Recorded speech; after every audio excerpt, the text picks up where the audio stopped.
तीसरी लहर के दौरान अस्पतालों में मरीजों की संख्या को लेकर जो गफलत थी वो अब दूर हो रही है। देश के अलग अलग अस्पतालों में मरीजों की संख्या धीरे धीरे केस के अनुपात में बढ़ रही है, लेकिन पहले के मुकाबले तमाम बड़े अस्पताल ज्यादा तैयार हैं। आज तक की टीम ने झज्जर के एम्स में जाकर तैयारियों पर अपडेट लिया है।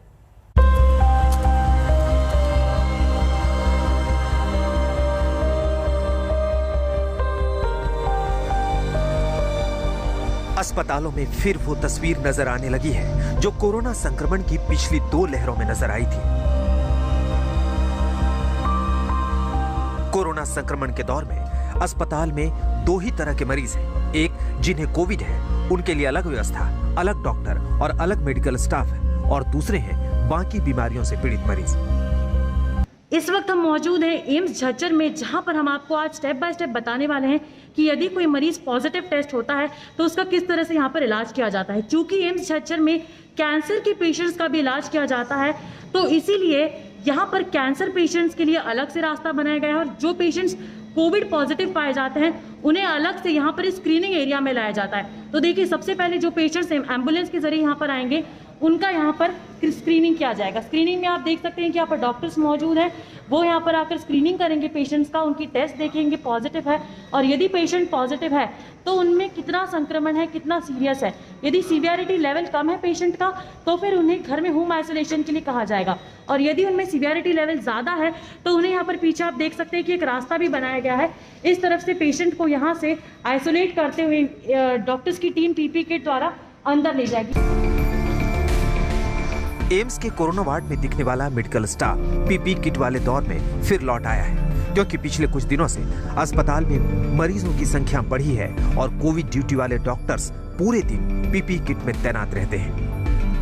तस्वीरों के जरिए हम आपको सबसे पहले दिखाना चाहेंगे कि ये वो तमाम पेशेंट्स हैं जो ओमिक्रॉन और कोरोना से संक्रमित हैं। इनके लिए सभी तरह की सुविधाएं की गई हैं। आप देख सकते हैं कि 50 बेड्स में से करीब 30 बेड्स पूरी तरह से ऑक्यूपाई हो चुके हैं, और साथ ही साथ हमने देखा पहले और दूसरे लहर में जिस तरह से ऑक्सीजन की समस्या आ रही थी, इस बार ऑक्सीजन को लेकर भी सारी व्यवस्थाएं की गई है। ऑक्सीजन की पाइपलाइन अलग से डाली गई ताकि मरीजों को सांस लेने में कोई तकलीफ होती है, ऑक्सीजन की कमी पड़ती है तो तुरंत उन्हें ऑक्सीजन दिया जा सके। साथ ही साथ आप देख सकते हैं कि इस वक्त हर एक डॉक्टर यहाँ पर, हर एक यहाँ की जो टीम है वो 1 to 1 जाकर पेशेंट से उनका हालचाल पूछ रहे हैं, उनका अपडेट्स ले रहे हैं कि उनकी स्थिति में किस तरह का सुधार है। दिन रात इनका ऑक्सीजन लेवल चेक किया जा रहा है, दिन रात इनका टेम्परेचर चेक किया जा रहा है, और साथ ही साथ आप देख सकते हैं कि आपकी टीवी स्क्रीन पर ये मॉनिटर्स भी लगाए गए हैं। मॉनिटर्स के जरिए इनका दिन रात ये भी देखा जा रहा है कि कहीं इनकी हार्ट बीट में तो कोई ऊंच नीच नहीं हो रही है। ये सारी चीजें यहाँ पर डॉक्टर्स की टीम 24 घंटे तैनात होकर देख रही है। जब मैं यहाँ एडमिट हुई तो मुझे काफ़ी फीवर था, 101-102 के करीब फीवर था, cough cold, headache, severe headache था, पर 2 दिन तो मुझे कुछ होश नहीं था कैसी हूँ मैं, कैसे नहीं, और अब मैं काफ़ी बेटर हूँ।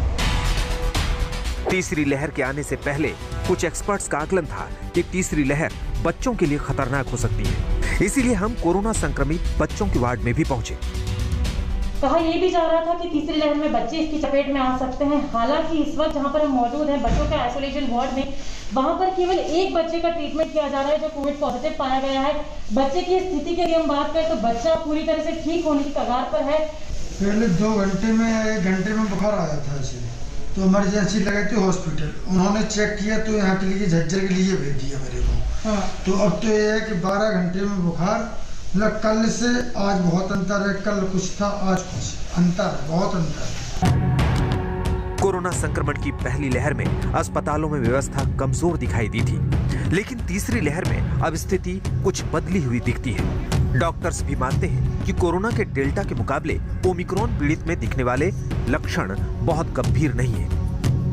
तीसरी लहर में डॉक्टर्स भी अब धीरे धीरे चपेट में आ रहे हैं। ओमिक्रॉन चूंकि सबसे ज्यादा कंटेजियस है, डेल्टा वेरिएंट से भी ज्यादा कंटेजियस है, इसलिए डॉक्टर्स की संख्या हमने देखी दिल्ली एनसीआर में भी ज्यादातर देखने को मिल रही है। ऐसे में एम्स झज्जर के डॉक्टर किस तरह से 24 घंटे पूरी तरह से तैनात होकर अपनी ड्यूटी कर रहे हैं। Since we know that we are always at risk, और हमें अपनी जान खतरे में रख के, अपनी फैमिली को भी रिस्क पे रख के, हमें अपनी ड्यूटी का ध्यान रखते हुए हमेशा पेशेंट्स के लिए अपना टाइम देना है, अपनी एनर्जी देनी है और ड्यूटी ज़रूर करनी है। हम तो ऐसे आइसोलेटेड कमरे में रह रहे हैं और जितना हो सके सोशल डिस्टेंसिंग मेंटेन करें, मास्क पहनें। जैसे कि ओमिक्रॉन का खतरा बढ़ता जा रहा है, वैसे वैसे एमरजेंसी रिस्क तो रहता है। रेस्ट के साथ साथ में ड्यूटी भी नहीं होती है, इसलिए हम खुद को प्रोटेक्ट करते थे, पेशेंट्स की केयर भी प्रॉपर करना ही पड़ रहा है। पीपी किट पहनते हैं मैम, फेस शील्ड पहनते हैं, N95 मास्क पहनते हैं और उनके सेवा करते हैं, जो भी इनकी हेल्प होती है जो भी।